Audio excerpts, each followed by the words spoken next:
I just want to encourage you guys, as you guys are watching, the disclaimer. If you are soft and lily-livered, that this show probably is not for you, because I'm going to tell you everything exactly the way it is. I'm not going to hold back, and I'm not going to pull any punches. We've got a lot of stuff going on, and we got a lot of stuff we're going to talk about. And I guarantee you somebody somewhere is going to feel some type of way about something that I said. And that is the way that it is. If you want to be part of this conversation, make sure that you drop a comment in our comment online. If you're not watching us online, you can always tune into the YouTube channel, the Marcus C. Williams channel, and watch us there. Make sure you share this video out, share it on your page, share it on your friend's page, share it to a group, share it to your enemies. And if you're on X, make sure you hit retweet. Let's get this show on the road. We have had a very, very serious last couple of days, just everything going on all at one time. And I don't know what to tell you. Seems like every 5 seconds it's something else, and I'll start off with this. Just today, somebody was mad at me for talking about Donald Trump. I wasn't talking about Trump. That's crazy to me. It's crazy to me. They said, oh, I'm mad at Marcus because he's talking about Donald Trump. I wasn't talking about Donald Trump. But this is a warped conception that many people have in their mind, that anybody that speaks up against any nonsense or insanity that they're in favor of, or just anything that's not generally good for our society, that they are talking about Donald Trump. And that just blew my mind. I mean, I didn't mention him. I wasn't talking about him. I wasn't talking in reference to him, but they were like, he's talking about Donald Trump. And I didn't say anything about him. How could you think that I was talking about him or bringing him up in a conversation when I didn't say his name once? I didn't say anything about the president. But this shows you the warped concept of many people that just have Trump so much on the mind. I like to call it orange man fever. Some people call it Trump derangement syndrome, but it's worse and it's more pervasive than a derangement syndrome, because in this situation, in this case, I didn't say anything about this man. I didn't say anything about the presidency. I was talking about local government. And honestly, how the conversation started off is somebody was talking about Cuomo, Mario Cuomo, the father, the daddy. And we were talking about how really his whole family is corrupt and they're all corrupt, right? And we were commiserating about how corrupt everybody in the government is, pretty much. And that's where the conversation stemmed from. Everybody in the government is corrupt. Our government is corrupt, right? That was where the conversation stemmed from. Now, this other person who wasn't even a part of the conversation or engaging in the conversation, who doesn't have any concept of anything politically or at all, just felt like, oh, I don't like what he's saying, so he shouldn't be able to say what he's saying. That's madness. That's absolute madness. And it's bothersome, because this is the type of concept that people have in their head. They're like, oh, well, because you're against this, you must be in favor of Trump, or you must be talking about Trump. Trump wasn't even in the conversation. The presidency wasn't part of the conversation. And I got to be honest, I like to focus on local issues.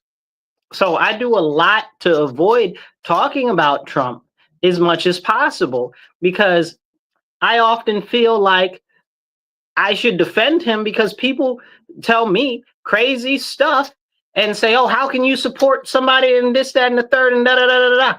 Who said I supported anybody? You didn't even ask me if I supported anybody or what I actually support. You didn't ask me. You made an assumption because I said something about something else. And that's a problem. Maybe I support him, maybe I don't. Okay? But you'd never know if you didn't ask me. Just because I disagree with other things doesn't mean that I support something else. But I'll tell you what I do support. I support policies. Policies matter to me. And I know policies don't matter to a lot of people. A lot of people just care about charisma or what makes them feel good or what sounds good and all of this and all of that. I don't care. Rip the Band-Aid off. Be gruff. Tell me the God's honest truth. I'm tired of the fluff, because that's what we've got far too much of in our government right now as it is. And I'm sick of it. Frankly, I'm sick of it. And it's on both sides. It's the Democrats, it's the Republicans, it's all of them that do this. You know, I am absolutely 100% a registered Republican. I am the chairman of the Rochester City Republican Committee. Okay? And I stand on the foundational principles of the Republican Party, which I'm sure anybody that doesn't like the Republicans don't even know. I stand on the founding values, which again, I bet you these people don't even know, but they see Trump. And that's a problem for them. Trump is a populist. He's a registered Republican. But honestly, he's a Democrat. All of the stuff that he's been pushing has been the old Democrat stuff from the late 80s, from before then, around, you know, and from about the 80s-ish, you know, before the early 90s. It's the same policies. You pull up things of Nancy Pelosi or Chuck Schumer or what's his, they call him, the saxophone dude, what's his name, the president, Bill Clinton, talking about these same issues that Trump is doing now, and all of a sudden you're mad at Trump. But see, this is where the concept is warped. These are all policies that used to be Democrat policies. Honestly, Trump isn't conservative enough for me, because he's not conservative at all. He's a populist, and that's fine, because he supports a lot of policies that I support. So I'm with it. But the fact of the matter is when you're like, oh, well, you're a Republican, so you support everything that he does or whatever the case is. I don't support everything that my Republicans in this state do. I don't support everything that the Republicans in this county do. How dare you? You're not about to sit here and pigeonhole me as an individual with a thinking brain that works, and I can make my own decisions. And it's crazy because I've been accused of watching Fox News. I don't watch Fox News unless like there's a special report or something and I have to go back and watch it because it's something crazy, like that interview with Kash Patel and Dan Bongino, which we're going to get into in a couple of minutes. I'm so disappointed there. But I've been accused of watching Fox. I don't even watch Fox. I don't even like Fox. I used to watch Fox Business though quite a bit. And I do like FX. You know, is it FX or FXX? I don't know. Whatever that one is. You know what I'm saying? Like, I like that, but I don't really like Fox News. I don't like what they did during COVID. I don't like how that they force all these people to get these shots. And that it's crazy to me that is these leftist liberals going to talking point that, oh, you watch this, so we don't like you. You don't know what I watch. I don't even like those. Or the people that are like, oh, well, you sound just like Candace Owens. I don't know what Candace Owens sounds like. I don't watch Candace Owens. You know, maybe I've seen a clip of her here and there. I swear to goodness, I've never watched a whole Candace Owens show. I've never, not one time. I think maybe the most Candace Owens I've watched at one time is maybe 4 or 5 minutes. But the whole concept is oh, this is you. They try to pigeonhole you and make it like everybody's the same, like individuals can't have their individual thoughts. And that's a serious, serious problem. Am I to believe that all the Democrats think exactly the same, that all the leftists think exactly the same? They don't. You know, all the crackpot crazies don't think all the same. And it's crazy that anybody tries to lump somebody in together in the whole thing with everybody else like that. It's not only crazy, it's disrespectful, but it's done purposefully to make it so that you can attempt to discredit somebody. What do you call that? Like an ad hominem attack, where you really are attacking the person and not actually what they're talking about. It's a problem. It's so disgusting, it makes you want to spit. And it's a real serious issue. And we need to have these conversations, but people don't want to have these conversations. And it's very frustrating. So I want to thank you all for tuning in. Make sure you hit the share and the subscribe button. If you're not already subscribed, hit the subscribe or follow button. Share this, get it out, so we can all have a more of a conversation together. And definitely drop a comment, and I'll try to pop your comment up on the screen, and we can have that conversation if you want to be part of it. Okay. So if you drop a comment, oh, thank you for that thumbs up. Hit some thumbs up out there, you guys. Hit some hearts and some likes, and definitely hit the retweet. So as we go into this conversation, that's the most important thing I could say. Stop trying to lump people in with everybody else, because everybody doesn't think the same. Everybody doesn't believe the same things and all of that nonsense.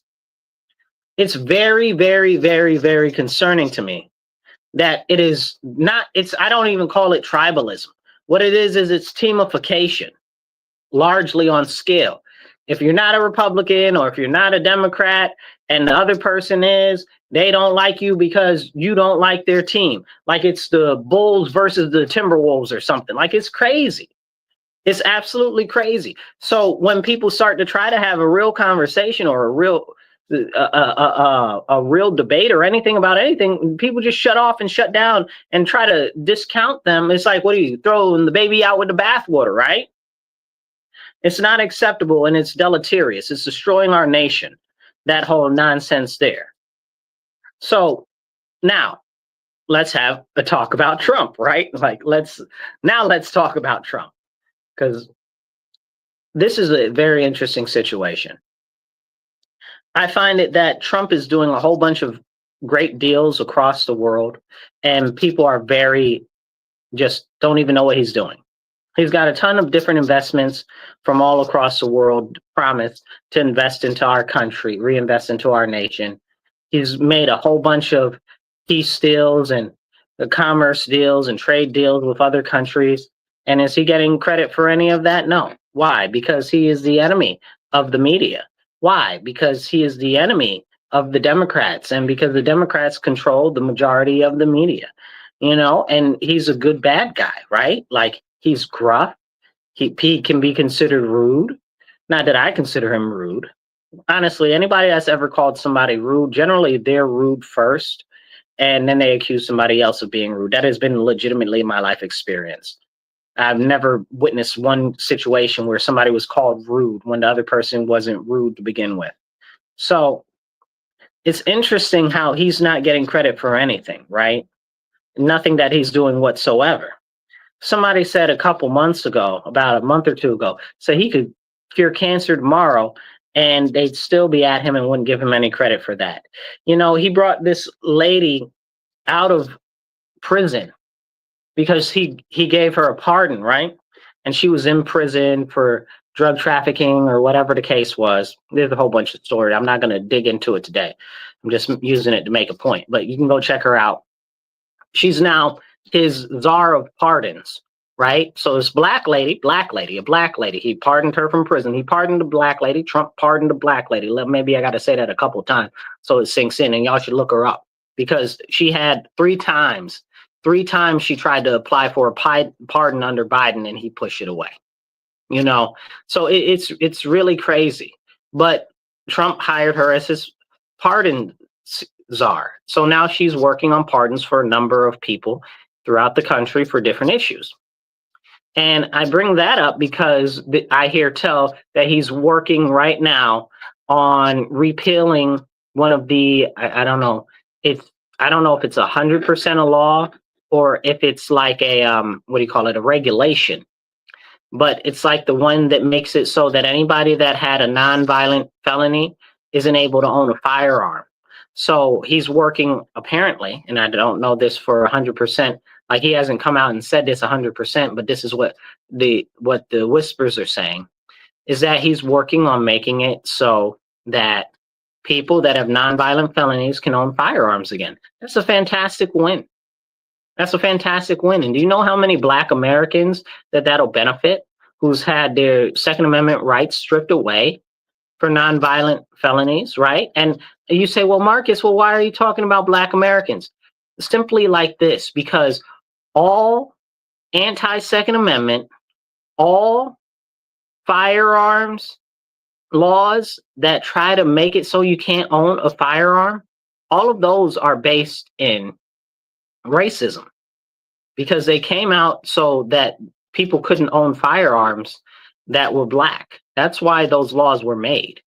Matter of fact, California had a court case a couple of months ago trying to argue why they could limit the people who can own firearms. And part of their reasoning was a number of different laws that came back from right after slavery in the Reconstruction era, talking about, oh, they don't want black people to own firearms. And California brought this to the court, and the court said, are you serious? Like, you can't be serious. Like, this is your argument. And they tossed it all out. Go look it up. So all firearms laws, okay, are not just an infringement on the Second Amendment, but they're all racist. And that's a fact. And with everybody running around calling everything racist right now, we need to wake up and label the actual things that are racist, okay? Racism and racist. And we need to maybe get rid of them, like that specifically right there. Any laws that infringe upon the Second Amendment, which right in the amendment it says shall not be infringed, shall not be infringed.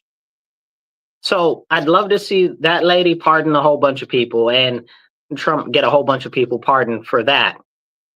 And I guess technically some people would get pardoned, but other people would just now be able to own a firearm and practice their Second Amendment like they should, because it's protected by the Constitution and the Bill of Rights.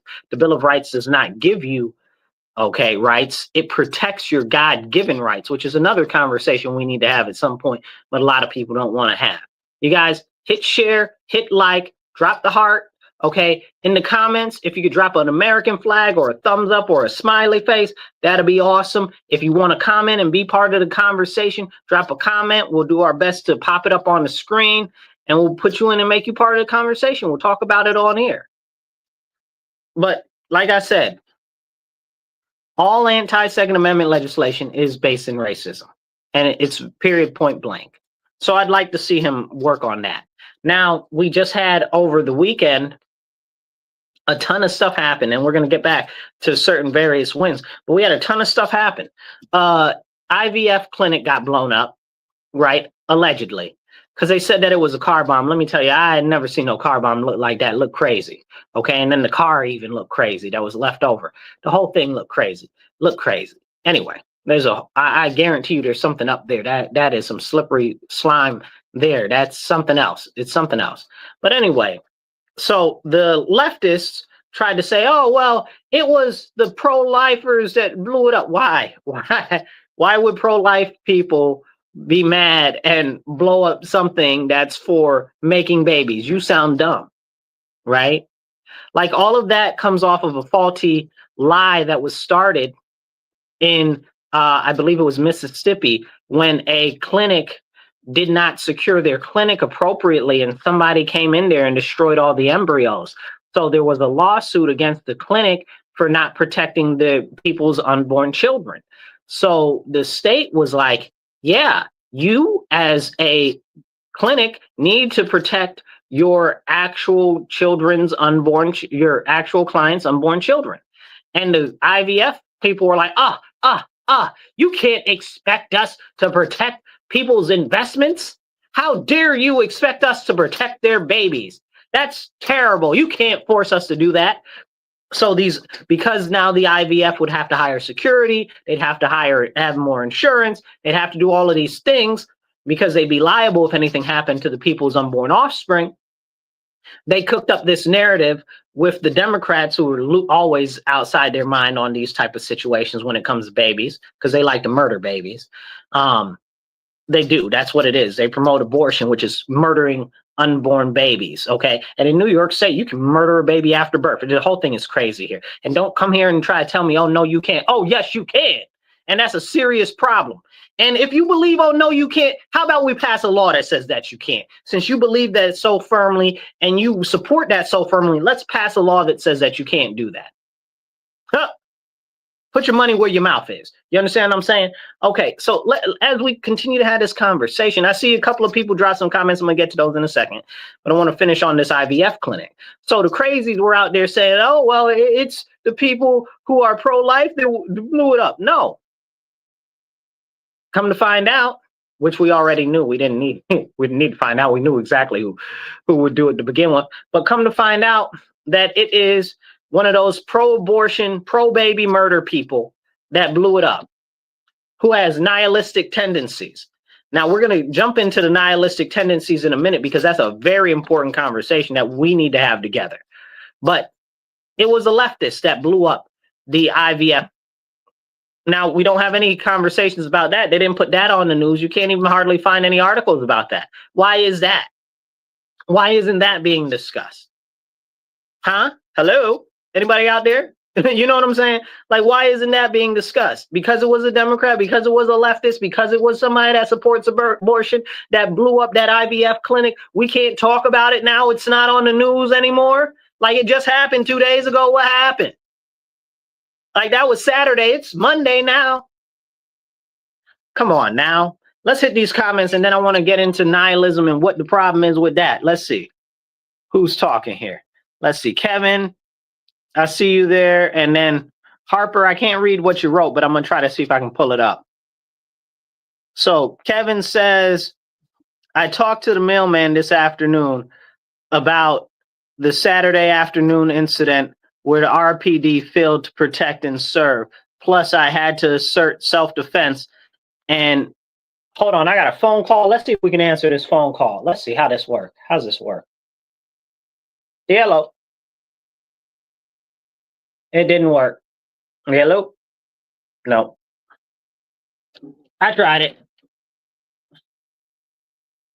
Anyway, so Kevin says, I talked to the mailman this afternoon about the Saturday afternoon incident where the RPD failed to protect and serve. Plus, I had to assert self-defense, including the other person's refusal for aid.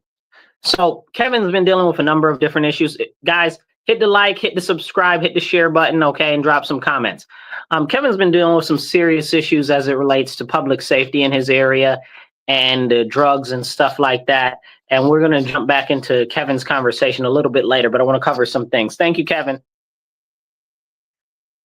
And Harper, it doesn't show what you said, Harper, but I'll just pop up your name because. All right, try to comment again, Harper, and we'll see if we can get you out here. All right, you guys, make sure that you are hitting share and hit that like button. I see more of you watching than you have liked it. Hit the like button, hit the share, drop a comment because comments kick the algorithm and get it going. It means that you want to hear this conversation. You want to be a part of this conversation. Even if you just drop a thumbs up or a heart or a smiley face, whatever, drop it in the comments. And if you guys could, we're working on raising money for more airtime. Airtime is not free. Please donate. We're working to raise $50 to $100 per episode so that we can get more airtime, and hopefully we can raise enough money to get another time slot so we can get another show so we can have more important conversations with you. You can donate on Cash App. That's $MW Real, the number one. That's $MW Real 1 on Cash App. And we've also got Venmo and PayPal. That's at Marcus C. Williams. And again, that's Venmo and PayPal is at Marcus C. Williams. Drop $10, $25, $50, and help us get to our goal of each show raising between $50 to $100 so that we can keep it going. All right, let's see. We got another comment here. Oh, Harper popped up. I can see your comment now, Harper. Harper says, just showing some support. Keep up the great work. Also trying to get a concealed carry permit in New York State is not a fair process at all. It discourages the average person from being able to defend themselves. Harper, brother, I mean, you are so right on that. That is so serious, and it is such a big problem. Now, this year, you guys, I'm running here locally for city council, and there's a number of anti-Second Amendment laws that I want to get rid of. So in our city, there's a law on the books that says that you can't have a firing range inside the city limits. So where are the people that live in the city supposed to practice if they can't practice in their own city? That's crazy. And they know that transportation is not the easiest. And honestly, the history has been that the suburbans don't really want the urbans out in the suburbs, especially not in the rural areas. And this is no discrimination saying that, oh, the people that run the ranges and stuff out there don't really want us out there. But that's just a statement of fact. Okay. You got to be honest, even inside neighborhood to neighborhood, some people don't want people from other neighborhoods in their neighborhood. Let's be real. We should be able to, but what the real issue is that it's time prohibitive, which means that you now need to have to go out and travel somewhere to try to be able to use the facilities there to get your training qualifications and time in, which again, that's another ridiculous thing that's not supposed to be done and is illegal, but we're not talking about that right now. But I'd remove that barrier of entry for people. Like, we should be able to practice and have a gun range in our city. Like, it's ridiculous. Like, how are we supposed to train if now we're obligated to get all these extra training hours and stuff, which is cost prohibitive, which I would also make it so that the city pays for anybody's filings for them getting an actual permit for New York State for a firearms permit, because that's a right that's supposed to be protected by our Constitution, and our state is violating the Constitution, making all these extra fees and all these extra requirements that it clearly says in the Constitution shall not be infringed. So disgusting, makes you want to spit. Now, drop a comment, hit a like. We're going to get back into this nihilism, because that's what I want to talk about right now. So, Marcus, what is nihilism? Well, nihilism is essentially you feel nothing about nothing, you care about nothing. That's nihilism. Now, nihilism is on the rise in America right now because my generation, the generation after us, and the generations up and coming are going to be like, we don't have a future. Because they taught all of my generation, the world is ending, be afraid, it's on fire, climate change is going to kill us all, destroy us all, and the generation before us, it was the Russians are going to destroy us all, and it's always something fearful to get you into fear. But in our generations, it's been sped up. I mean, we've had a recession, a depression, a housing crash, another housing crash, all of this in not to mention COVID in since 2008? Like, it's crazy. It's crazy. And hyperinflation as well, right? Like, all since 2008. It's 2025 right now. So anybody born after 2008, or that was just little in 2008, trying to get into the world and stuff like that, we were messed up from day one.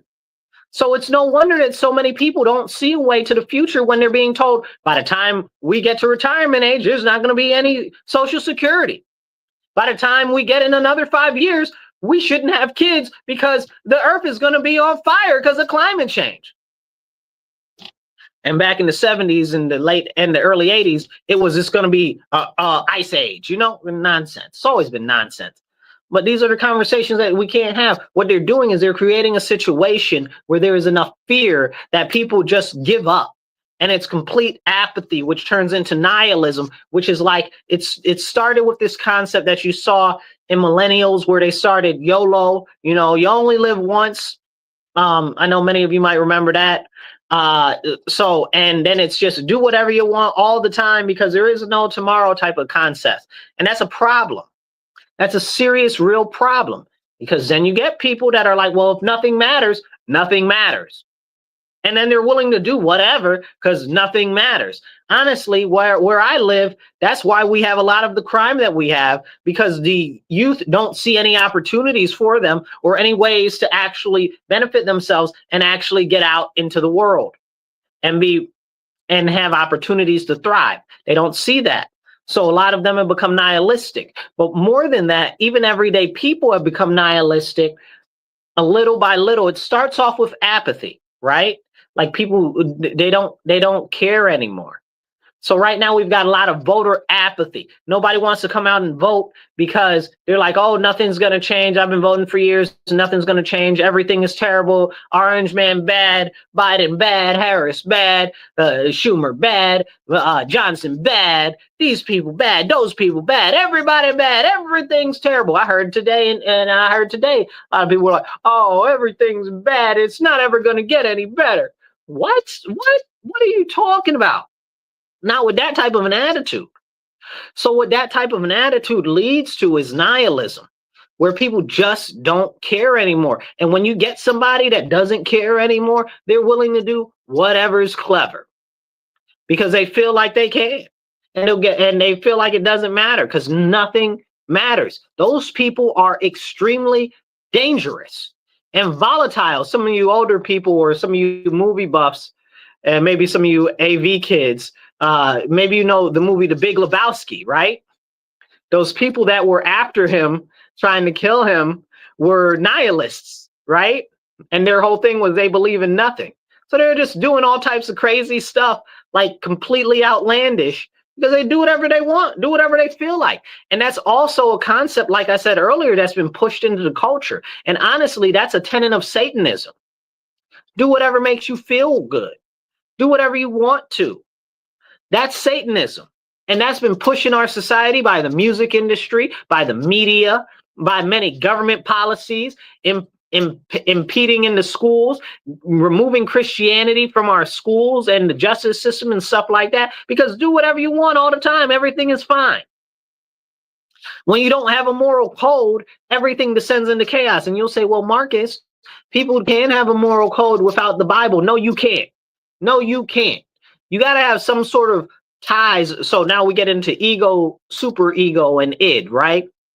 So your super ego is like your highest sense of moral values and things like that. Now, if you don't have anything to tether that to, right, it'll be ever changing. And generally, that's the place in which religion is held, right? So your religion generally forms your super ego. Go look it up. But your religion generally forms your super ego, which is where your morals and your values come from. But if you do not have that, if you do not have that basis of religion, okay, you have nothing to stick to.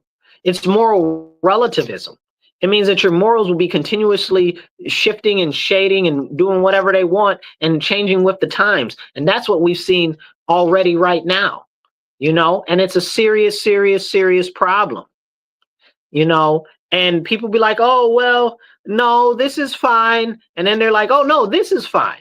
You know, like it started off with furries being mascots and being people that like to bang each other in mascot suits, right?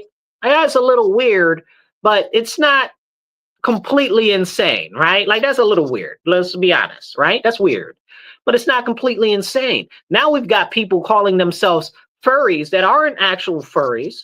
Okay, they're not about banging each other in mascot costumes. They believe that they are animals. Some of them call themselves therians or whatever.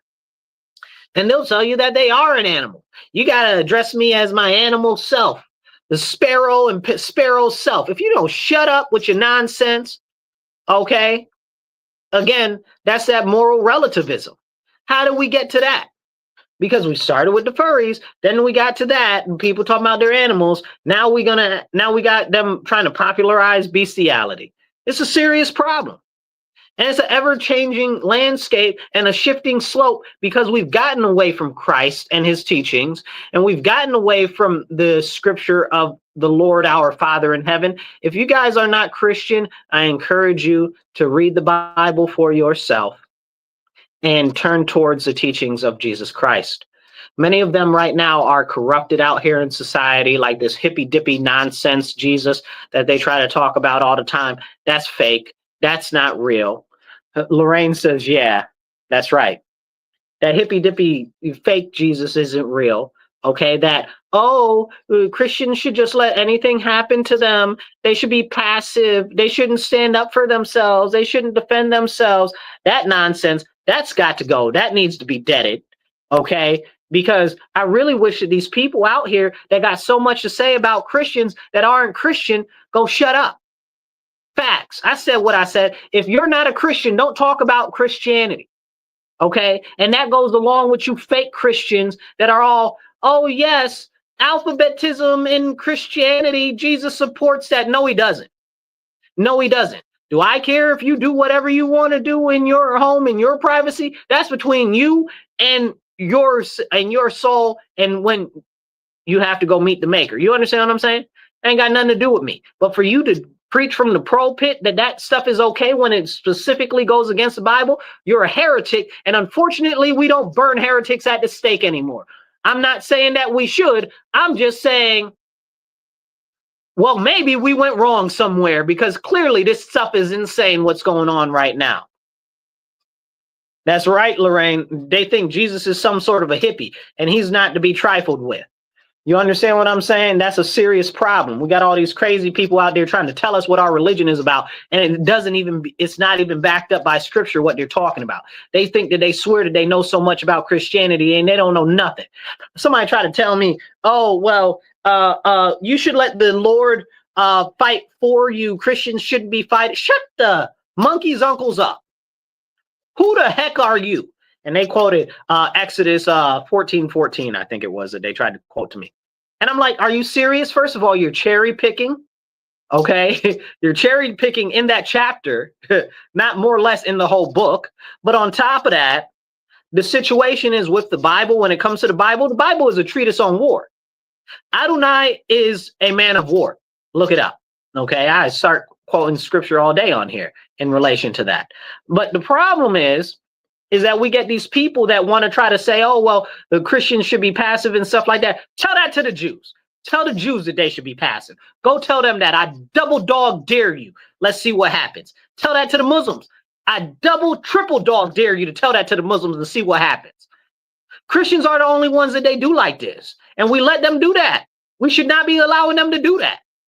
Then we got all these fake leaders in elected positions, call themselves Christians, fake behind Christians. Okay, y'all not Christians. Y'all not leading from scripture. Y'all not leading based on biblical values. Y'all trash, all of you. And if you feel some type of way about what I said, I'm probably referencing you, not directly, but if you felt compelled by the spirit that I was talking about you, you need to repent and you need to return to scriptural basis. Come on now. Crazy nonsense. These people crazy. Okay. Lorraine says that Jesus says that he's coming with a sword. He is. What he said? He said he came to set us apart too, right? You know, he said he didn't come for peace. He came for war. You know what I'm saying? He came to create strife. He came to separate the chaff from the wheat. You know what I mean? All this stuff. Y'all don't read the Bible. He came to turn the mothers against children and children against parents and all this stuff. Read the actual Bible, because the point is that Jesus, and this is the problem where these people had these weird concepts of Jesus.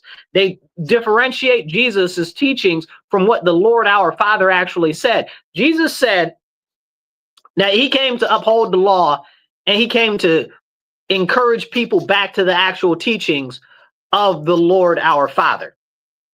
But for some reason, a lot of people like to try to focus on Jesus and his ways of going about what his mission was, right? Because if you look throughout the Bible, there are different prophets and every prophet's mission is different. A lot of prophets were warning people about stuff happening and the people didn't listen to them. Or you get people like Elisha and he's out there mocking people and their gods. You understand what I'm saying? That's funny. Go check that out. That's real funny. Oh, where is your God? Is he asleep? You know? And so, but this is serious. So people try to say, oh, well, Jesus did this and Jesus did. No. Jesus's ministry supported the teachings of the Lord our Father. And the teachings of the Lord our Father are not only are we supposed to raise up the people that rule over us from within our own people. Okay, that means Christians are supposed to elect Christians, and people who are elected to represent Christians are supposed to follow biblical and scriptural teachings. But they're not. And they're willing to bend on everything. And that's why everything is every which way. And that's why we have such an issue of nihilism right now, because there are no tethers. Nothing is tied down. You know what I'm saying? And it's a serious problem. I gotta blow my nose. Hold tight.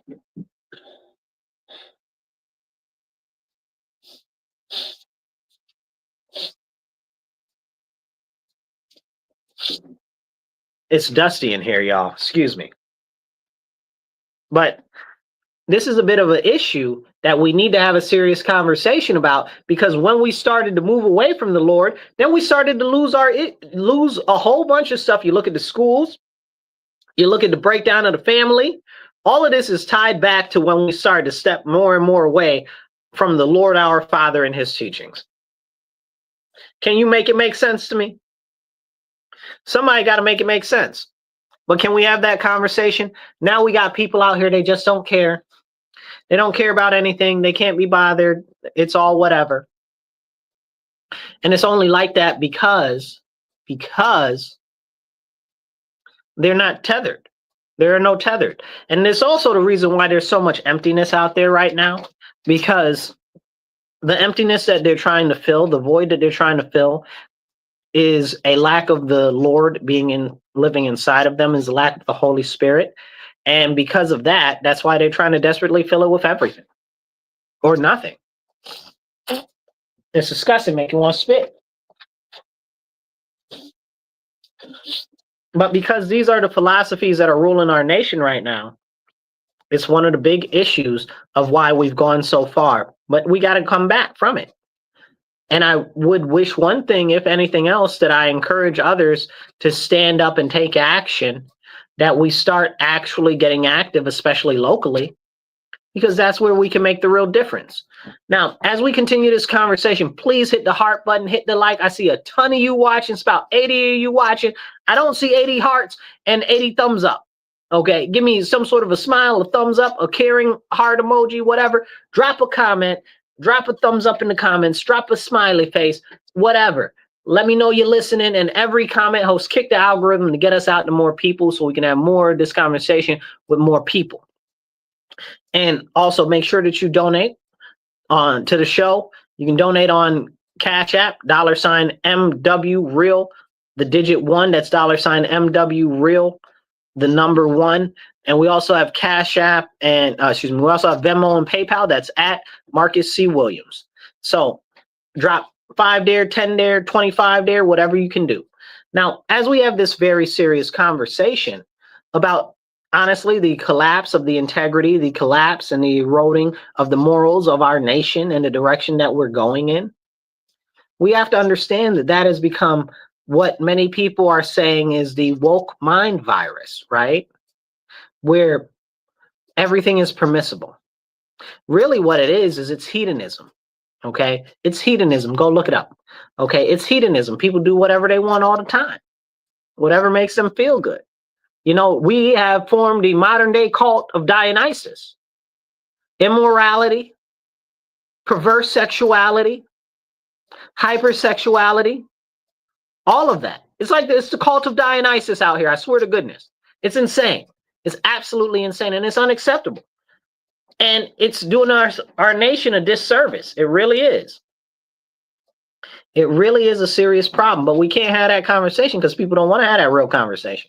So back to this guy that blew up the IVF clinic, you know, like he was a far leftist that didn't believe in anything.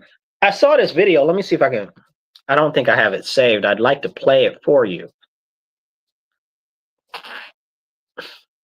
I don't have it saved on my pull-up thing, but in this video, it had this lady that I don't know whether it was at the University of Georgetown or wherever it was, but they had these people that were the crazy leftist Antifa people, the pro-Palestinian people too, and they were chasing down some old lady with a cane, right? Like she's overweight and old and sickly looking or whatever the case is, right? Like, I don't know her medical situation, but she was clearly an older person. And, you know, and the police were like, man, stop, leave that lady alone, man, respect your elders, you know? And she's walking away or whatever the case is, trying to walk along with her life, you know? And they harassing her. And the police is like, respect your elders. And they're like, I don't have to respect my elders. They didn't respect us, and they destroyed our lives, and they destroyed our future. They stole our future from us. And we don't have anything. What? You sound dumb. You're on an Ivy League college campus with all your room and board getting carried, you know, and you talking about, oh, life is terrible and they stole your future. And you harassing some old lady. You don't even know that lady. That lady ain't important in the scheme of life. No offense to the old lady, right? But she ain't nobody, right? Like, and you at her? Why? Because again, this is these people, right? Like they hate everybody. Like they hate the elders. Now we got a law in New York State where they're going to kill the old people. It just passed. Medically aided induced death, right? They call it MAID. I call it MAD. Medically aided induced death. MAD. Because it's madness. These people mad. They insane. They straight insane. And people are like, oh, well, you shouldn't talk about that because it's about making people comfortable as they're dying. I said, are you crazy? That's not what it's about. That's not what it's about at all. This isn't palliative care. This is about murdering the elders to get them off of the tax, off of the Medicaid and Social Security rolls so that we have more money in the coffers so that we don't have to pay for them because they're an expense. They're what the elite call useless eaters. Okay, they're the poors, and that's what the elite want to get rid of, and it's crazy because it starts with them and then it expands. Soon it'll be the people with developmental disabilities and it'll be the people with the physical disabilities. And look at how they talk about the children, right? They talk about unborn children and say, well, if you live in poverty, you should get all the abortions that you can because you shouldn't have any child growing up in poverty. What are you talking about? You want to kill all the babies? That sounds crazy to me. That sounds crazy. So if you don't think that they feel the same way about the seniors, okay, you're out of sight of your mind. It's just a matter of time. And listen to how they talk. The majority of seniors in America are in poverty right now. So if we carry that thought process on, our seniors shouldn't suffer in poverty in their seniorhood. We should just get rid of them too. Is that what you're saying? Yes, that's exactly what they're saying. And we need to have that conversation. But nobody wants to have that conversation. But be part of this conversation. Drop a comment. We'll do our best to pop it up on the screen and share it with others. Okay. And so you can be part of this conversation. Comment, like, share. I see a lot of you on there are watching on X or Twitter, whatever you want to call it. Hit the retweet button. It don't cost you nothing. That sounds like a bar right there, right? That's a tweet in and of itself. Hit the retweet button. It don't cost you nothing. Hit that button and hit the share and get it out to more people. Okay. Share on your page, your friend's page, somebody else's page, some groups, and let's have this conversation together. Now, as we go down this line, I want to talk more about the other things that have happened this weekend, not just the crazy leftists that blew up the IVF clinic. We also had a Mexican ship crash into the Brooklyn Bridge. Now, I encourage you guys to keep an open eye and an open mind on this whole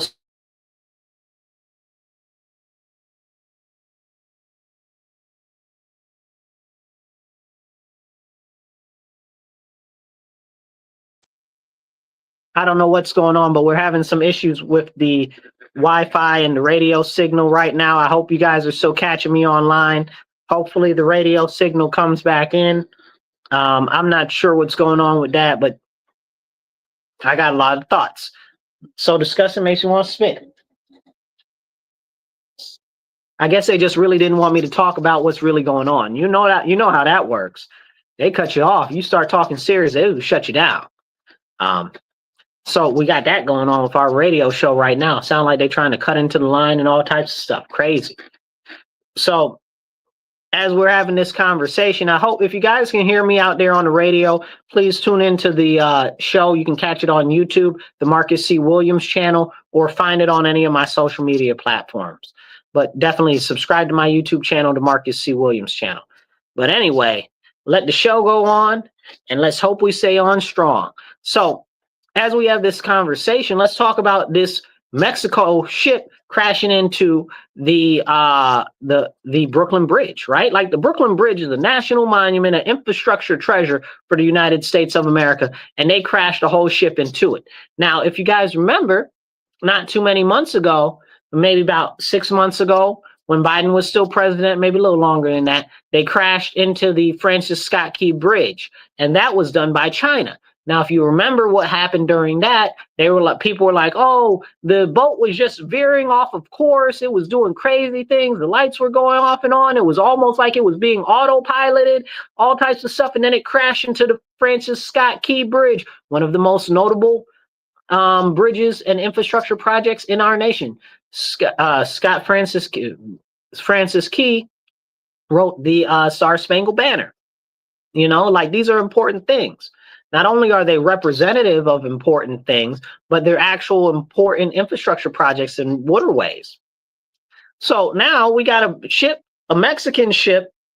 Now let me talk about this ship for a minute so we understand. First of all, this ship has been on hundreds of tours of duty, right? It's been around for decades, if not longer. Okay, the ship is like an old schooner from like the 1800s or whatever the case is.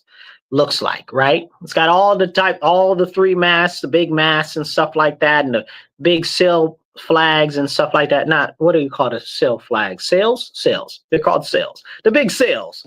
It's got the big sails and everything on it or whatever the case is. Now, it's a sailboat. It's a giant sailboat. It's a pirate ship, essentially, right? Now, you look at that, and it's got a huge, giant, huge, way so obnoxious, huge size Mexican flag on the back of it, right? Just obnoxiously huge. Not like regularly big, obnoxiously huge, right? Now, the ship crashes into the bridge, okay? Now, but remember this. Mexico is like the 34th most powerful military as far as boom powder goes. You know what I'm saying? Like firepower. Like they're like the 34th most powerful nation in firepower out of like the 196 or however many countries there are now or whatever. But they're also the 13th most manned. They got the most people in their military. I don't care what you think about Mexico, but you got to have a lot of hubris to think that the Mexican Navy is completely incompetent. Right. And I know in America, we think so highly of ourselves that we're so much better than everybody else. And that's fine, y'all. But when we start sitting there and we start saying, oh, well, other countries are so much beneath us, they're just useless and they're ridiculous. They're dumb. You know what I'm saying? Like, that's a problem. That's a problem. And I think right now with this whole picture, a lot of Americans are thinking like this. Like, oh, it's just the Mexicans. They're incompetent. What incompetent Mexicans do you know? I mean, aside from regular incompetent humans that are Mexican, like I don't take the whole country of Mexico as being inept. Like I don't think that it's a whole country full of people that are developmentally disabled. Like they are a highly competent country. Okay? Right now, Mexico is our Pakistan, like Pakistan is to India. Okay, they're our neighbor that keep doing stuff to give us problems like pumping drugs and human trafficking into our country, and we not doing nothing about it. We need to bop them in their nose. For real. After this bridge, after they hit this bridge, people are like, "Oh well, it was just a error. It was a mistake.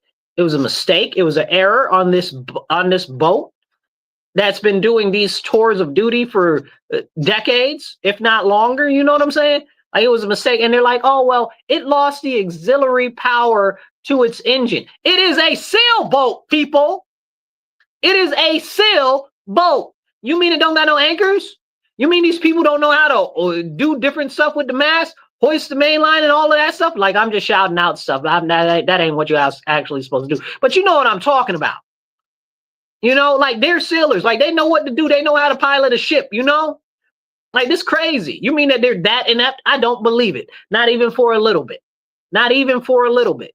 Now, Chuck Schumer got his raggedy self up on the TV talking about, oh, well, it's Trump's fault that the Mexican Navy crashed their ship into the Brooklyn Bridge because of all of this nonsense and all of that nonsense with the Coast Guard, which ain't had nothing to do with the Coast Guard. This ain't had nothing to do with the Coast Guard. Ridiculous nonsense. But the point is even the Schumer, it was something that doesn't make any sense to happen. Like that shouldn't have happened. Okay, Coast Guard would have never stopped that from happening because that's not the Coast Guard's job, but that's a whole nother conversation. There shouldn't be no Mexican sailing ship in our country with no giant Mexican flag on it. We shouldn't even be letting their troops in our country right now. Are you serious? Like we don't got beef right now. Okay? Like, are we not being real right now? Like we don't got beef with Mexico right now? They mad, we mad. A lot of the Mexican people like, I don't care. A lot of the American people like, I don't care. But we ain't going to sit here and act like there ain't no animosity there. Like we don't got these crazy separatists out here in the United States waving Mexican flags. All of them need to go back to Mexico. They care about Mexico so much. Later for you. Okay? Later for you. Okay? So this is serious. This is serious. This is a serious conversation that we need to have. I believe that they did it 100% intentionally.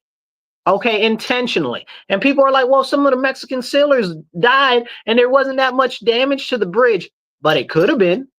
It could have been. I believe very firmly they expected and anticipated far more damage be done to the bridge and the little walk that they had right next to it with all them people on it. That's what I believe that their intention was. Very firmly. And people are like, oh, well, why would Mexico do something that would kill 2 of its own people? Are you dumb? Like, what government, like, what country are you from? Like, one government wouldn't sacrifice 2 of its people to get one up on an enemy or somebody that they see as an issue? You understand what I'm saying? Do you know how much money it would have cost if the Brooklyn Bridge was taken down for a couple of days? More or less months, almost a year, like the Francis Bridge. You understand what I'm saying? Like, are we not being serious here? You know how much that would have damaged New York City and would have caused problems with traffic, and not just traffic. That's a very serious waterway right there. Like, are we for real right now? Like, you're not being serious. Oh, well, they 2 of their people died when it happened, so it couldn't have been done intentionally. Hello, first of all, I'm American. We sacrifice our people like cannon fodder every day and gone day. You understand what I'm saying? And that's America, and I love my country. Okay? They perform experiments on our military men and women all daggone day. And you talking about Mexico sacrificed 2 people? They wouldn't do that. Why wouldn't they do that? And the Mexicans work with the cartels. Are you serious, playing in my face? Then we've been fighting these people in the Middle East that strap bombs to children and have the children run up on you and blow the children up. And you talking about Mexico wouldn't sacrifice 2 people? Are you dumb? Like, does your brain not work correctly? Is something wrong with you? Like, what government is in this world that you're trusting right now? Like, and I'm going to put this out to everybody right now. No matter how much you distrust the government, you do not distrust them enough. You know, that's on the real right there. So hit the like, hit the share button as we had this conversation. Abdul, I see that you commented. This is the radio show. It don't work like that. If you want to comment, I'll pop your comment up on the screen. Okay. But that's how that works there. So make a comment and I'll do my best to pop it up on the screen. We can talk about what you're talking about. Okay. So if you're watching, hit the retweet button, hit the share button, get it out there. Hit the heart button. Okay. Hit the thumbs up button on the screen. It ain't going to cost you nothing to hit that. Okay. Take 2 seconds. And drop a comment, like a thumbs up or a heart or a smiley face, whatever. Or just a hi, how you doing? So as we have this serious conversation, like, it's maddening to me that people are like, oh yeah, no, a country wouldn't sacrifice any of their military people for an advantage or to hurt somebody else. Really? Like the kamikaze planes, like the Japanese just killing themselves to take out our ships to cause greater destruction? Like, are you serious? Like, did we forget about that? Like, that's not a thing anymore? Are we serious? You know, Zelensky sacrificing literally all of the people's lives in Kiev because he shut down the borders so that the people couldn't escape. And he said publicly with his, not the defense minister, what do they call him? The foreign minister. They said publicly that they shut everything down so that the people couldn't escape, so that if they were going to roll into Kiev, that they would have had to kill off everybody. Are you serious? Are you serious? Are you, like, he's willing to sacrifice all of his people? Are you serious? You understand? Like, the Russians didn't kill a whole bunch of their people during World War II because of a lot of the policies and stuff that they instituted to gain a military advantage. Are you serious? Like, how are we forgetting that all of this stuff happened? Like, this is real stuff. Hit the like button, hit the share button, drop a comment. Let's talk about it. Now, those are just 2 of the issues that happened over the weekend, right? Then all of a sudden, man, listen. Then all of the sudden, Joe Biden has prostate cancer. Oh my goodness. You mean to tell me with all the medical doctors and all of this stuff, nobody knew that Joe Biden had cancer? prostate cancer. Now they're talking about the prostate cancer is so advanced and stuff like that, that it's horrible, that he's probably going to get him, that it's aggressive, that it might even be in his bones. Ain't no way. Ain't no way they didn't know he had cancer. Because that type of cancer, you can test for in blood tests. Anything that would show up on blood tests, that would show up in any of the battery of different results that they would have done with him in all of the tests that they do for his health and competency in office. Like, and we're not having that conversation. Like, these people out here playing in our face, talking about, oh, well, Biden's prostate cancer. Now, maybe we shouldn't talk about his cognitive decline over the last couple of years. Excuse me? What did you just say? We shouldn't talk about Biden's cognitive decline because he's got prostate cancer all of a sudden? Didn't he say live on the TV that if they disagreed with him or something, that he would mysteriously catch some type of a sickness and then step down and step away? Isn't that exactly what the plan was the whole time? He said that out of his own mouth. Go look it up. Like, you can't make this stuff up. That's the craziest thing about it. Like, at the time when we're investigating the auto pin signatures on all of these different executive orders that he's telling other people that he didn't know that he even signed. The one that shut down natural gas exploration and exportation. Is that exportation a word? I don't know if exportation is a word, but it is today. Okay, and exports of natural gas, liquid natural gas. He said he didn't do that. He said he thought he did it for more natural gas exploration and to increase natural gas exports. He said he didn't do that. So then who signed it? Or who coerced him to sign it? But we know that the signatures on a vast majority of those are auto pen. But can we have that conversation? No, because Biden all of a sudden, he's got a disease and he's old and he's going to die. And all of a sudden, so we can't talk about any of the stuff that happened under him. Whose leg are you pulling, right? Like, that's the biggest flim-flam of flim-flam that ever flim-to-flam been flimmed. You know what I'm saying? Like, that's crazy. Like, we're not going to talk about Joe Biden just because he's sick all of a sudden, which I don't know that that's the truth. I think that's a lie, because either they knew that he was sick the whole time and didn't tell the American public, or he's not sick at all. Not with that, at least not right now. Talking about that it's an aggressive thing and it might be in the bones, meaning that he would have had to have that thing for years, if not decades. You understand what I'm saying? Like, this ain't nothing that's new if he do got it. Okay? And it don't matter whether he got it or don't got it. For you to say that, oh, well, we shouldn't have any conversations about what he did while he was in office because he's sick now, sounds crazy. You sick.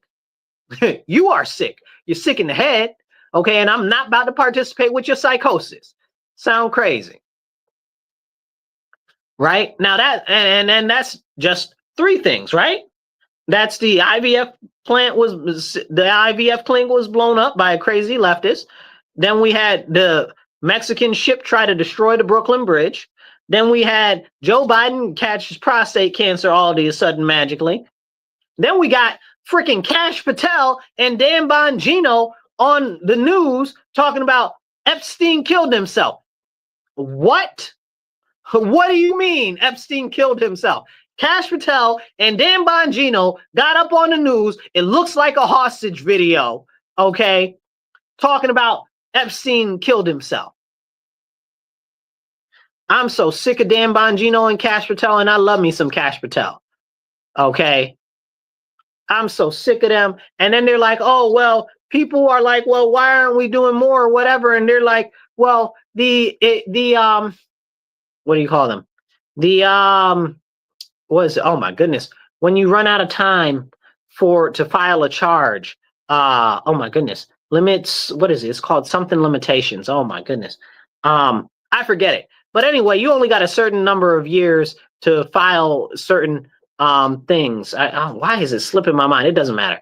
Anyway, so they're like all of the crimes and stuff that these people committed or didn't commit, like the time is too long, so we can't charge them with that right now or anything like that.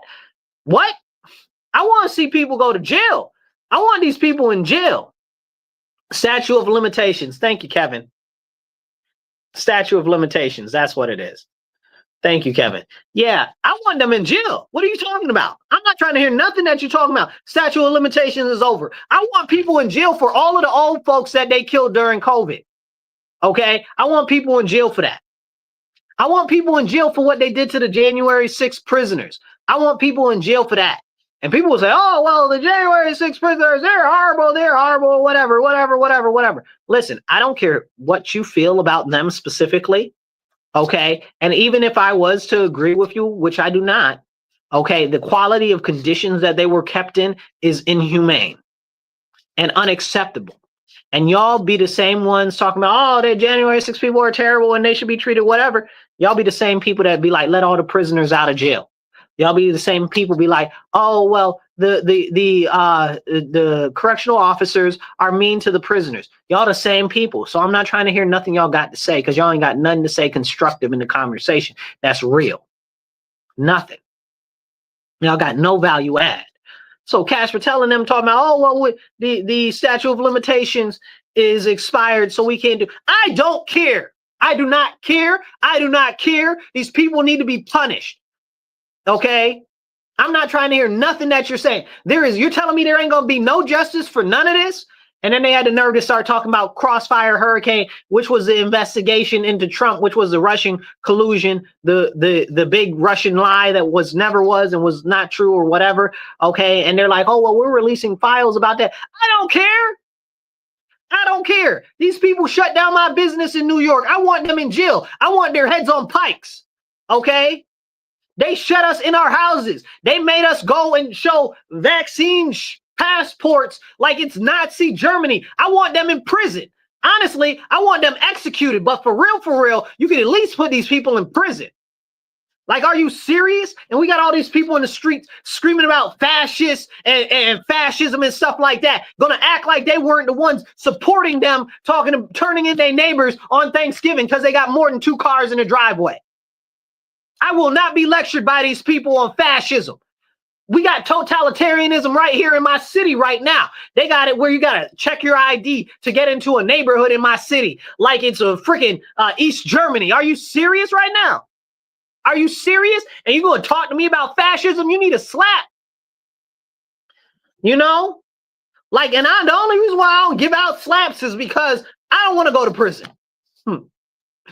You know, they say, what's keeping you from being your true self? Prison. You know what I'm saying? I'm not trying to go. I'm too black to go to prison. I'm doing everything I can to stay out. I'm not trying to go to jail. I'm not trying to go to prison. Please don't go there. I might talk to you on the phone, but I am not coming to visit you.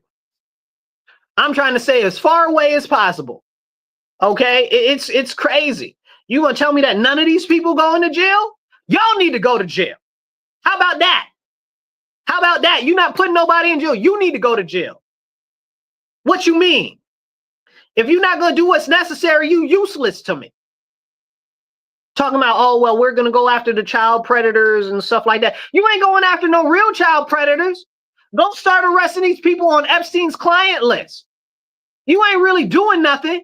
You out here spinning wheels, talking game. Okay, where was all that big talk, Dan Bongino, that you had on your show? Where was all that big talk that you had, Cash, and all the interviews that you had? I'm not trying to hear nothing that you're talking about. I want to see these criminals in handcuffs. For real. The lives they've destroyed, the lives that they've taken, the lives that they've changed, what would you call it? The finances that they've destroyed. These people need to be in prison. Then I saw some clip. I don't know if it's true or not because I don't be on Truth Social, but I saw a picture from Truth Social, and it said something like, Trump said, should there be military tribunals? Now, I can neither confirm nor deny that that is an actual post that he put, and he had put a picture. I guess it was in reference to Obama. They said that he had put. Now, I don't know that he did that. I don't think that he did that because that sounds out of character for Trump. Trump wouldn't do something like that. But if he did, don't threaten me with a good time. Make it happen. You understand what I'm saying? These people are not being punished. These people are not going to jail. Nothing is being done.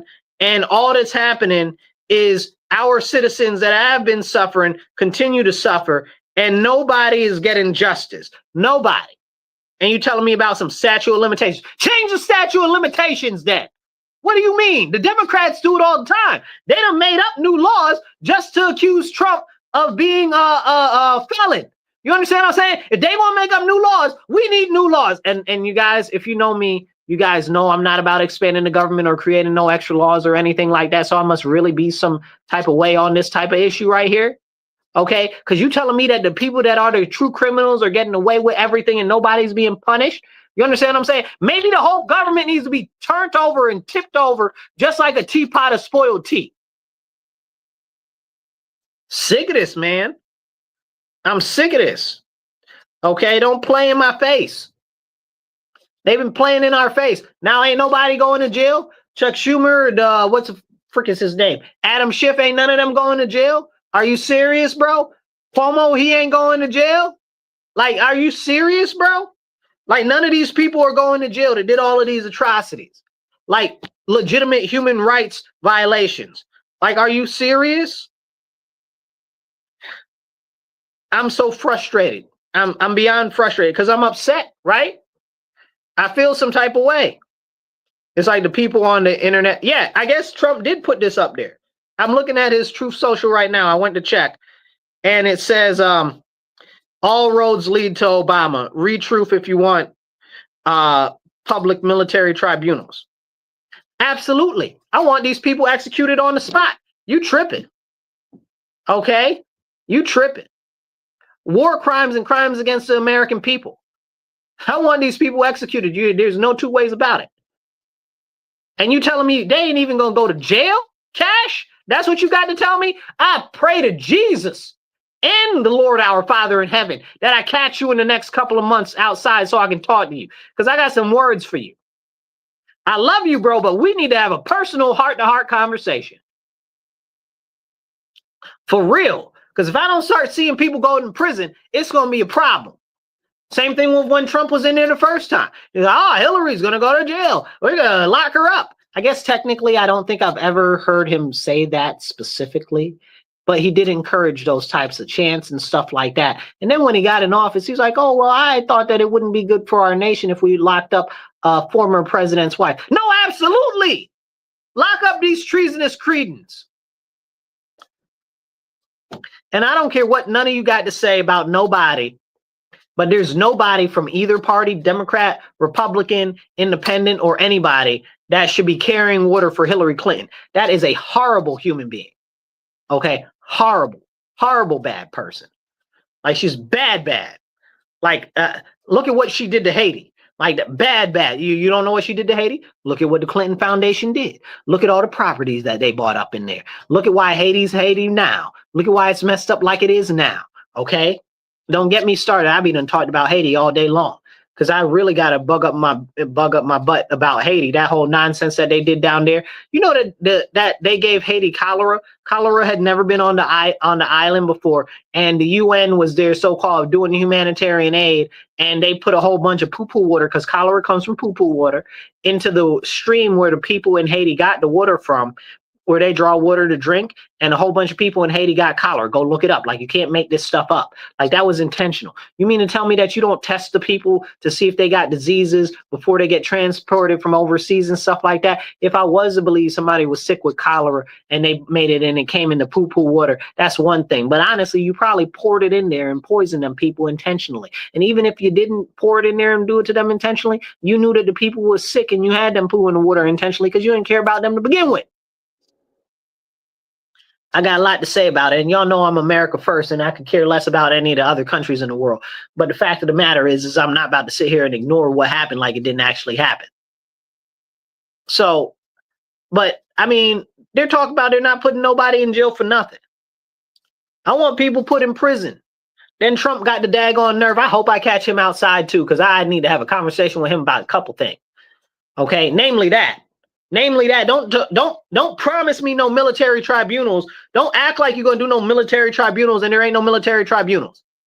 Okay? You done made too many promises when it comes to locking people up and people going to jail, and ain't nobody going to jail and ain't nobody getting locked up. However, I will give him credit for freeing a lot of people from jail. He has freed a lot of black people from jail, black Americans. He even just recently freed a black American hostage.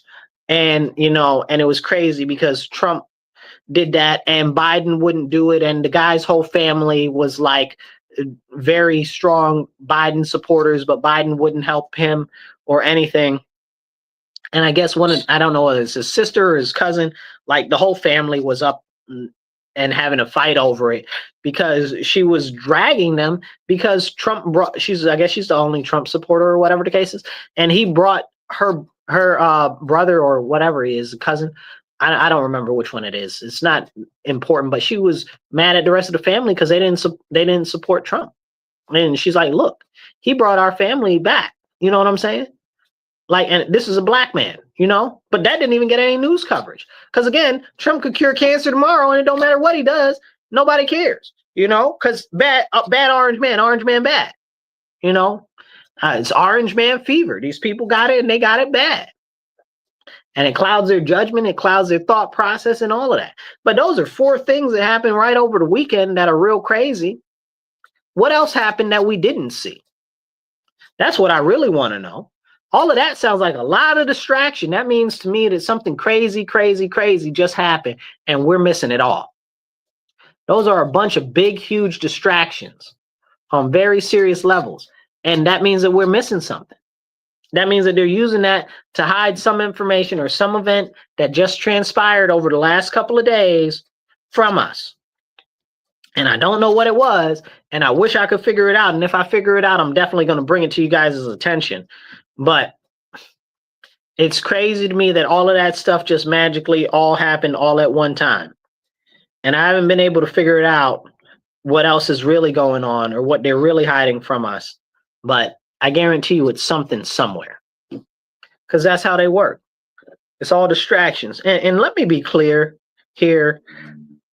Like, I'm a registered Republican that is a constitutional conservative. I am 100% America First, okay? MAGA's a little different than America First, but we have a lot of very serious similarities when it comes to what our priorities are. But being that, my first priority is the American people. And what I've seen lately is that far too many people have all of this crazy trust in the government all of a sudden.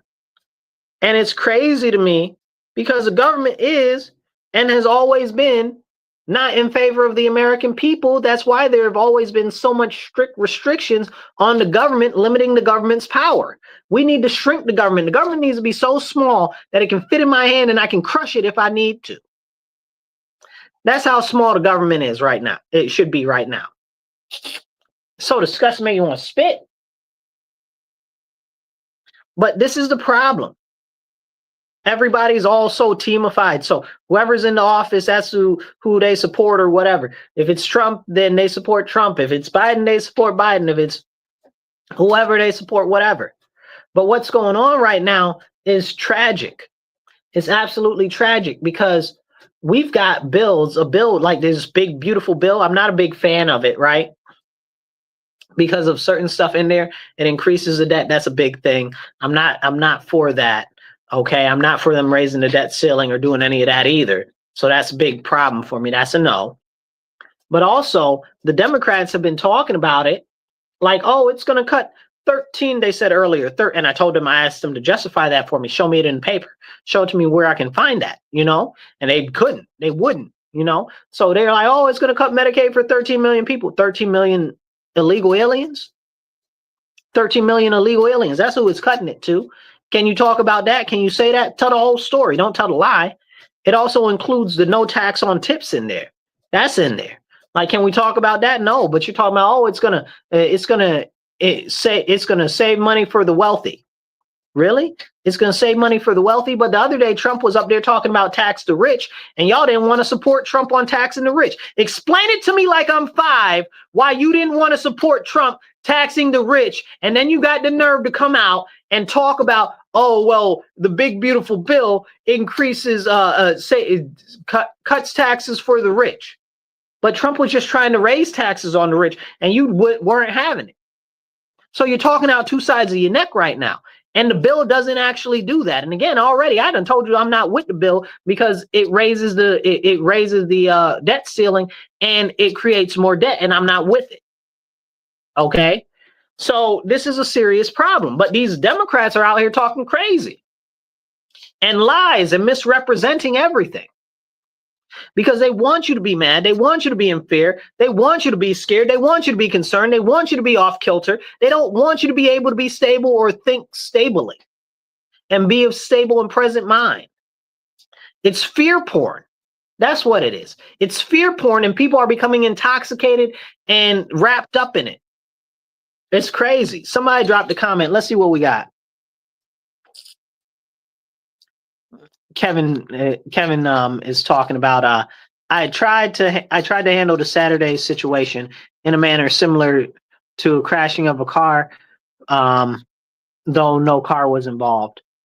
Yeah, Kevin, we'll talk about that later. I want to finish this other stuff up, but yeah, so Kevin's having an issue with local issues with drugs being trafficked in front of his house and stuff like that, and criminals hanging all about. And because of the horrible laws that we have in New York State, they can't lock up the criminals. They don't have enough police to continue to respond, and all of this other stuff that's serious issues that our local city council doesn't want to even address to begin with, which is actually a serious travesty. Like they will not even admit that the crime is going on at all, which is shameful. Speaking of which, shameless plug, I'm running for Rochester City Council in the city of Rochester. If you live in Rochester, make sure you volunteer on my page, on my website, Marcus4Rochester.com, or donate. Even if you're not local, you can donate to my campaign, Marcus4Rochester.com. Thank you, Kevin, for that input. But back to what I was saying, as we have this serious bit of conversation here, what's going on in our country right now is wrong. We've got the Democrats continuing to lie about everything.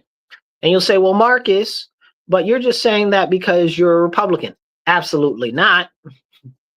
Absolutely not. Because when the Republicans are full of malarkey, I'm on the gristle also. Okay, so it's the problem with the Democrats is they've made so many promises that they've never kept. It's the promise of help that never comes. That is a tactic of war. Go look it up. The promise of help that never comes. It's a tactic of war. And the help never comes. And then they tell everybody, and I want to tie up with this because this is important to me. We're getting ready to come up on Juneteenth. Now, Juneteenth, also known as Emancipation Day, is an American holiday. It's an all-American holiday. It's specifically an American holiday in relation to the notification of that slavery ended in Texas, because everybody didn't know, there weren't like telephones back then that were widely available, and there were people that were out there that didn't want to let the slaves be free. So one of the generals had to march down there into Texas, and they tried to enforce that slavery was over. And that's where Emancipation Day and Juneteenth holiday comes from. It's called Juneteenth because it's a period of time. It's a window because, again, no phones, no TVs, none of that, not really. You know what I'm saying? So that's how they transition the message. And that's why we have Juneteenth as a celebration. But if you look at the Juneteenth flag is red, white, and blue. And it's red, white, and blue for a purpose, because it's a all-American holiday. And I'm not trying to hear nobody, especially these crazy white people, tell me, oh, well, that's a stupid holiday or whatever. No, it is a celebration of America's military victories, and it should be honored and respected along with any other things, just like we have the celebration for the 4th of July. It's exactly like that. We won the Civil War. So that's why we have that, but people don't honor it the way that it's due. But what's happened is it's turned into this Pan-African nonsense where they got all of this red, green, and black and Africa nonsense. Black people, Black Americans are not from or of Africa. We are American natives. We are American Indians. Okay, we are American Indians. We are from this land. If you look at the documentation, the etchings, the notes of everybody that landed on the East Coast, they say that the people that they encountered here on the East Coast of America were dark complexion, similar to what you would find in Africa as far as people looking. So that's very, very serious. But they try to erase that. That's why we got this concept, and Trump actually testified before Congress in a hearing about casinos and stuff about it. And he was like, all of these people that are claiming to be Indians don't look like Indians to me because they're all white. And he's right. Because there was these things called $5 Indians where you could just sign up and be an Indian for $5, and they kicked all of the people that were darker complected off of the Indian rolls. And go look up the Dawes rolls and all of this nonsense and all of that nonsense. But the holiday of Juneteenth is an all-American holiday and should be celebrated by everybody that believes in freedom and believes that slavery should be abolished. Okay. If you believe in that and you believe in our country and you're happy that the Civil War was won, I mean, if you're not happy that it was won by the North, I don't know what to tell you. If you're not happy that slavery was ended, I don't know what to tell you. But if you are, you should be celebrating this proud and waving your American flag high because we protected the Union and we were able to free the slaves. That's what Juneteenth is about. But we've got all these crazy Pan-Africans with all these African flags and African clothing and all of this nonsense, diluting and erasing the history and heritage and lineage of my people in this country. Nobody else out here that is melanated, okay, is a Black American. The only Black people are Black Americans. Everybody else, like it was Haitian Flag Day yesterday. Hey, Randy, I see you. It was Haitian Flag Day a couple days ago. Haitians can have their Flag Day. Haitians can be proud of their day. They got the Caribbean Festival. They got all the Caribbean parades. They got Dominican Day and all of this and all of that. And you know what I'm saying? They got all of these different things. And the Brazilians can be happy about their carnival and all of this stuff. But Black Americans can't have our own stuff. That's why we got Mardi Gras down there with all of the Black Indians down there. Okay, our people are from and of this land, but we have been dispossessed because they continue to try to erase our history. They've even gone so far as to put white people on rolls, on Indian rolls, while they pushed us off because anybody that was American Indian that wasn't on a roll, okay, that didn't go onto a reservation was rebranded as Black, okay, as Negro. Go look it up. Like, these are serious things. But anyway, we got to get ready to go here. And I'll come back. If you're online, I'll finish up with you in a second. But thank you guys for tuning in. Make sure that you check out our show every Monday, 2:30 to 4 p.m. on WRFZ 106.3. You're listening to The Divide with Marcus C. Williams. And remember, stand up, speak up, and don't shut up. Take action. You guys be blessed and be well. And remember, tell your friends, your family, and everybody else, even some of your enemies, and share this out. I'll catch you guys later. Be blessed and be well.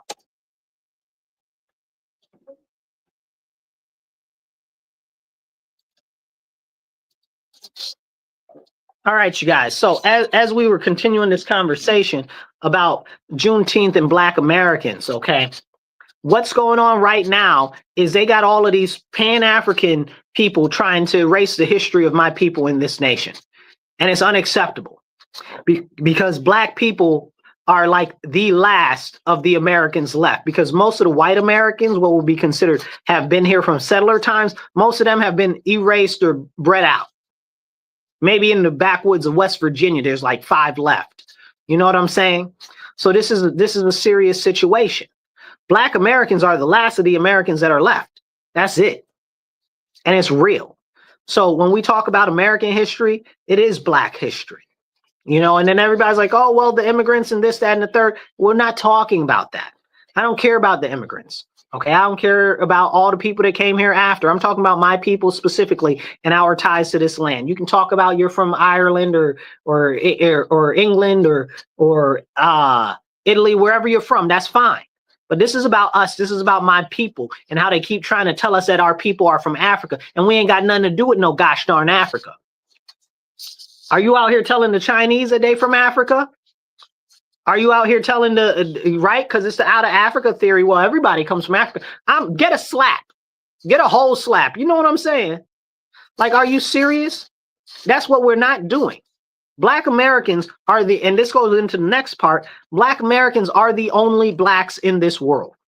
Everybody else is melanated. Nobody else is black. Black is a term that came from Negro when they reclassified my people as being Negro, okay? And that's why you heard the term colored people, because colored people came from, they used to call us the copper colored people because of our skin complexion, the copper colored people. That's where the term colored people comes from, okay? That's where that comes from. Like, you got to have understanding of our history as a nation, but they continue to try to convolute it and wash it away. That's why they push all this Pan-African nonsense. Started with Marcus Garvey and his bull jive back in like 1912 or whatever the case is. Trash, okay, who was a Jamaican, not even American, and died in England with a white woman. Don't get me started. And ain't never been to Africa. Don't even get me started. Imagine if a white person told a Black American, go back to Africa. It'd be fighting words. But you got other people say, oh, well, you're African. Don't call me African. It's a problem. You understand what I'm saying? We got serious problems. We're not about to play them games. So they called us, relabeled us Negro. We were colored. That's why they called us colored people, because we were the copper colored people. Then we were black. Okay. Then they tried to make it in the early 94, 95. Okay. Jesse Jackson with his raggedy self going to come out and say, oh, we should call ourselves African Americans. Africa ain't got nothing to do with my people. Africa ain't got nothing to do with Black Americans. We are of this land. We are from this land. We have fought in every single war since before this country was a nation. How dare you insult my people like that? Despicable. And I got words for everybody that wants to say that Black Americans are African or we should unite with Africa. Africa ain't got nothing to do with me. Outside of a couple of friends I got in Africa, I don't got nothing for Africa. Africa ain't got nothing for me. You understand what I'm saying? That is not my people. They don't care about us. Okay? They don't care a lick of spit about us. They trying to get their own house in order over in Africa. Don't try to put them on me. And I ain't trying to unite with nobody over there. They ain't got nothing to do with America. They not American. What they got to do with me? Absolutely nothing. You think that they want to be part of America, that they want to be one of the American territories or an American state or something? Then we can have a whole conversation. But if that's not what we're talking about, you're having the wrong conversation with the wrong person, fool. And I take this real serious. Also, my birthday's coming up, y'all. And I love y'all. It's on Memorial Day this year. I'm very happy about that. That's awesome. But this is crazy what they're trying to push on us. Okay, don't try to push this insanity on us. Okay? This is why we need to have these serious conversations, because you got a whole bunch of people, and this is part of an op by the government, right? By the elites, by the establishment, by the people who want to erase Black Americans, because they know that we are of this land, and they're trying to dispossess us of what we are due, since it is our land. This is another reason why I'm very disappointed with the Republicans right now and the reparation bill that just got entered into the House. It probably won't get out of committee, but got put in by some Democrat from somewhere. I don't know where it was. Maybe it was Texas. I don't know where it was. I don't know. I don't care. I'm not happy about it, because I don't want anything to do with no reparations from the Democrats, because they want to give it to everybody. They want it to be for alphabet people. They want it to be for everybody that's melanated. They want it to be for everybody that's non-white, and that's not what we're not playing them games. It's supposed to be for American natives and the descendants of slaves in America, the continental United States. What are y'all, whose face y'all playing in? And then the Republicans and stuff don't got no type of timidity, no, ternity. It's another T word. Okay. But they don't got no balls, no spine, and no tenacity to actually stand up on the promises that were made by General Tecumseh Sherman, okay, by the President Abraham Lincoln, okay, that promised reparations. Y'all let the Democrats erase those during the Reconstruction. Go look up the Reconstruction. I know so many Americans don't know much about the Reconstruction, please go study that. It is of dire importance that we know our country's history, because this is part of the reason how the Democrats have been able to pull the flim-flam on our whole country, especially on Black Americans. After the Civil War, before the Reconstructions, we had more Black Americans in office, in Congress, in the Senate, in the House of Representatives before they did the Reconstruction Act. Go look the Reconstruction Act up. That's when the Democrats kicked us all out of Congress. And to this day, we don't have the same number of representatives that are Black Americans in Congress right now.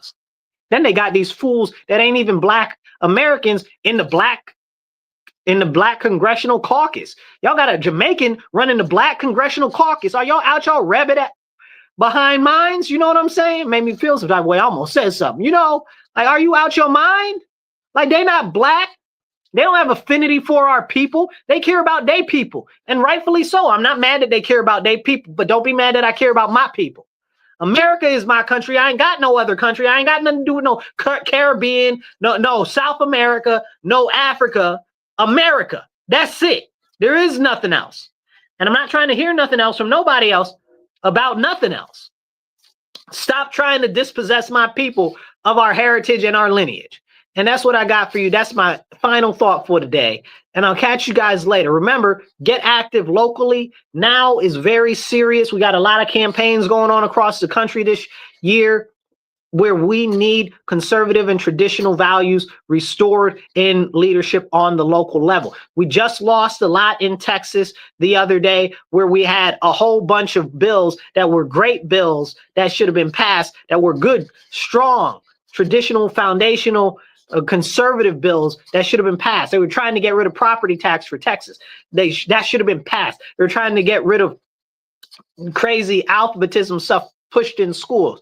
That should have been passed. All types of stuff should have been passed. We got these people late with calling themselves Republicans in there in Texas, and they didn't let none of the bills go. None of the bills got voted on. They all got ran out. The clock got ran out on the bills. This is serious. This is serious. We are losing our country day by day to the Democrats and the elite, because most of the Democrats don't realize that the Democrats are the problem. Like, they're like, I'm a registered Democrat, so it's my team, my team. Them Democrats don't care about you. I live in a city right now. Our city has been run by Democrats for 57 years.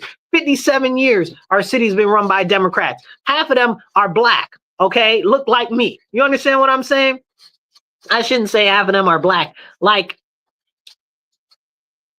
I'd say maybe a third of them are Black, and then like you got some other ones that aren't Black American. And you know, but like a lot of them look like me, and they've been running our city into the ground. And who's been hurting the most? Black people. You understand what I'm saying? Because the Democrats don't care about anybody but themselves. They care about filling their pockets. They feel about filling their purses and the pockets of their benefactors and everybody like that. They don't care about the people. Okay, they don't care about the people at all. If that was the case, we wouldn't have the horrible policies coming out of city council right now. They were trying to get these crazy far leftists on city council to pass a stronger sanctuary city bill when we got people getting shot and stabbed and overdosing every single day out here, and they won't do anything about the crime that's going on right here. And they got the daggone nerve to talk about they're going to do something for foreigners. Then they talk about, oh, we need to do a sanctuary city bill for alphabet people. What does that even mean, bro? What does that even mean? The whole concept my whole life used to be, before they went off on this crazy tangent talking about, gender, what do you call them? Identity nonsense trash. It used to be, oh, we just want equal rights like everybody else. We just want to be like everybody else. Just treat us like everybody else. Y'all got that. And now these crazy people that are in charge of your movement want more. They want more and more and more. They want everything for themselves, and they want nothing for everybody else. And I'm not with none of it. None of it. You're human like I'm human. I don't care who you're banging, or if you identify as an elephant. Well, I do care if you identify as an elephant, because that means that you're not a human. That's a separate question. How far are you going to take that? Because I got some hay in the backyard and a couple of peanuts. Okay, we can get this popping. Can I ride on your back? What is we doing? You understand what I'm saying? Is this really the circus? Let's find out. How far are you willing to take that? Okay, you know, but the point of the fact of the matter that I'm making is, we were told that the alphabet people only wanted equality. Now they're talking about, oh, we want all of this other nonsense, and we should make a sanctuary city protection for alphabet people. What does that mean? I don't even know what that means. That doesn't even make no sense to me. Because are they not people? I thought they were people. I think that all the alphabet people are people. I thought they were human. Now you're telling me that they're not like everybody else, that they're not human, that I shouldn't identify them as human. Why would you ever talk about making a law that identifies these humans as humans, not to be humans? What are you doing? What are you telling me? Right? That they're better than me somehow? Because they're alphabet identifying? Okay, or because they don't know whether they're a boy or a girl, you're telling me that they're better than me, that they need special protections? Where's the protection for Black Americans? Okay, where's the protection for Christian Americans? They give protections to the Jews, they give protections to the Muslims, but when it comes to Christians, don't nobody give us protections. And then all these people on city council and the mayor and all of these people got the daggone nerve to call themselves Christians. The audacity. The audacity. And Kevin, I see what you're talking about. Kevin says, I hope your traditional radio equipment is still able to transmit. Yeah, the show officially ended at 4. We're just in overtime right now online. So I don't know if it was carrying the whole show or not. It was doing staticky stuff. It was cutting in and out and doing weird stuff. I don't know. And then somebody tried to call, probably trying to tell me that the show wasn't coming through good. I tried to answer. It wouldn't let me answer.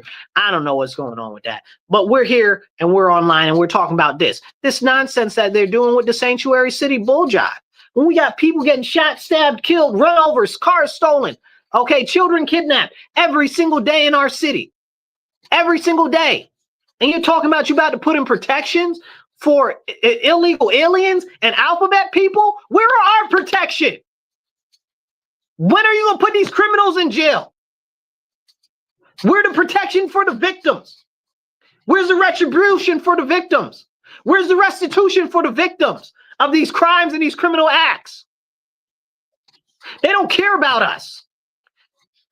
They care about consolidating more power for themselves. And like I said, ain't not one Republican here, not one conservative here. It's all Democrat rule.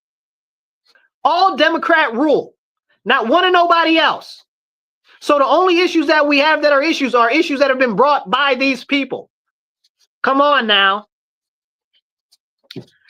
But I got to get ready to get out of here because I got a couple of things to do. So I want to leave you with this encouragement. Before I do that, please donate to the show. $MW Real, the number 1. That's $MW Real 1 on Cash App, or you can do Venmo or PayPal. It's at Marcus C. Williams. Drop $10, $25, whatever you can. If you want to drop more, but do what you can. Do donate. And we also have givesendgo.com/Marcus C. Williams. You can donate on there as well. I really appreciate you guys tuning into the show. Please share this, hit the retweet button, share this, drop the thumbs up, give a thumbs up, give a heart, do whatever you can. Drop some comments because comments kick the algorithm to get it out to more people too. I'll be recasting this later probably, but share this, man. Every share helps. These are the important conversations that we need to be having. Okay, I'll catch you guys later. Get active locally. Go to a city council meeting. Go to a school board meeting. Go to a fire district meeting. Whatever you got, whatever your interest is in locally. Get active locally. And remember, stand up, speak up, and don't shut up. Take action. Be blessed and be well.